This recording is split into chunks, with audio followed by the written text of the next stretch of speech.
My name is Chad Ellis, and I'm the Chief of Police with the Nevada City Police Department. I come to you, the community, to give you kind of an update on where we're at after the message that we were provided with by the governor last night. The message that was put out was a shelter-in-place order that's put on throughout the state, which encompasses all cities and counties. The reason this is important and some of the confusion that takes place is some counties initially had done a shelter-in-place directive. That is more in line with a recommendation that counties would put in place for people to stay at home. The order is one step above that and is enforceable. Local counties and cities have no intention of hitting this heavy with enforcement. It's more of an education to the public of why this is important. Reasons of why this is important for our particular community, being Nevada County and our cities, is we, above any other community, have a very large elderly population. Over 25% of our population is comprised of people over the age of 65. What we've seen throughout the world is that people over the age of 65 are more vulnerable to the coronavirus.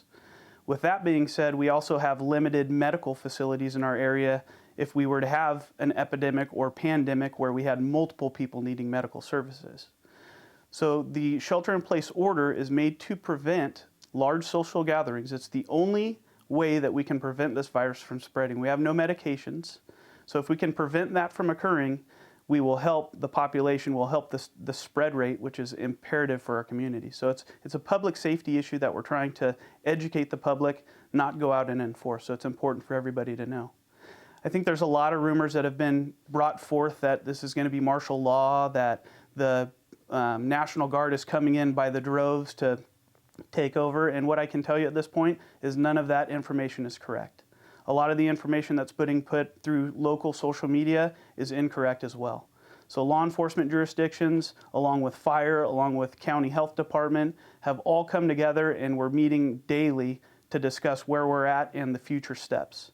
This is unprecedented times for all of our communities, and we're learning and more information is coming in hour by hour. I'm extremely confident that as we continue this as a community, we can really set a precedence for how the community overcame this pandemic that is just engulfing the United States and the world itself. So I encourage you guys, shelter in place, stay at home. There's essential things that are still taking place. Grocery stores are not going to shut down, gas stations, veterinary clinics, pharmacies, things of that nature will all be open to the public. What we're trying to prevent is the big social gathering areas such as restaurants and eateries inside, gyms, local theaters and things of that nature, just to keep the droves of people, separated as much as we can. So we're asking for the community's help. Law enforcement, fire, medical, EMS, everybody is out there 24/7 just as usual. We're there to help you. We're there to answer your questions. So please stay inside, stay healthy, keep your families healthy. We're all, as humans, dealing with this together, and I know that if we continue this and we follow this order and we have voluntary compliance, we'll all get through this with very little problem. Thank you.